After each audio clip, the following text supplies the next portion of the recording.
Yes hello seventh class. कल हमारा chapter number 2 उसी को हम आगे बढ़ते हुए कि साम्राज्य का प्रशासन कैसे चलता था। चोलों का प्रशासन किस प्रकार संगठित था। किसानों की बस्तियां जो होती थी वो उर कहलाती थी। किसानों की बस्तियों को उर कहा जाता था।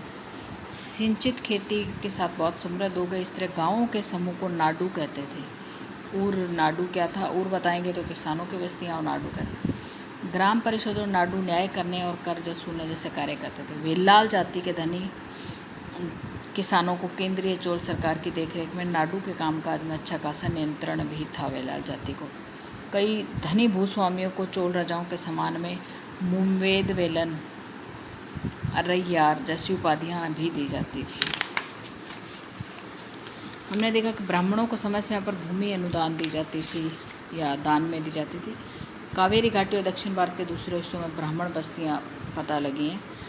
ब्राह्मणों को दे जाने वाली जो एक सभा द्वारा दी जाती थी। सभाएं बहुत कुशलतापूर्वक काम करती थी। इनके निर्णय शिलालेखों में मंदिरों के पत्थर दीवारों पर उत्कीर्ण किया जाता। नगरम के नाम से ज्ञात व्यापारियों के संघ भी अक्सर शहरों में प्रशासनिक कार्य संपादित करते थे।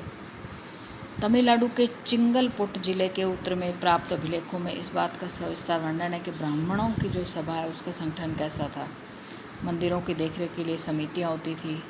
ये जो सदस्यता के योग्य होते थे उनके छोटे टिकटों पर लिखे जाते थे, मिट्टी के बर्तन में रखते थे और छोटे लड़के को टिकट निकालने के लिए कहा जाता था।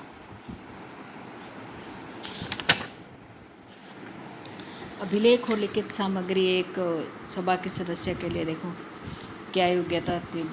ऐसा भूमि का स्वामी है जो जहाँ से भू राजस्व वसूला जाता है। उनके पास अपना घर होना चाहिए।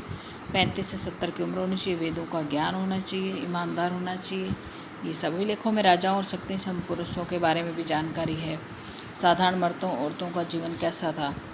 वो झोंपड़ियों में लोगों का एक ग्रुप रहता था जिसमें छोटे किस्म के लोग खेती और मजदूर रहते थे। चमड़ा की पट्टी से घिरे हुए हाथों छोटे मुर्गियों के झुंड घूमते रहते थे। गहरे रंग के बच्चे होते जो काले लोहे के कंगन पहनते थे और पिल्लों को उठाते हुए घूमते रहते थे। ये सब वहाँ के जो है जीवन के बारे में बताया गया है। और आगे आते हुए तांग वंश चीन का है। चीन में तांग राजवंश के तहत भी एक साम्राज्य स्थापित हुआ जो लगभग 300 वर्षों तक सत्ता में रहा।